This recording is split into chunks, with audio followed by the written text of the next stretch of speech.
Albert Einstein once said, if you can't explain it simply, you don't understand it well enough. I'm Mike Vadan with All American, and Albert was right.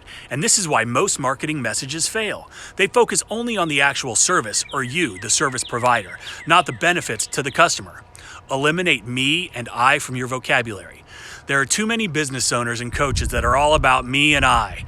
Your marketing message needs to be clear and concise and how your service directly impacts your customer. Every point should be about your customer's needs and realizing a benefit. People don't want to hear about you. They want to hear about what you can do for them. Appeal to that and how your service will make their lives easier.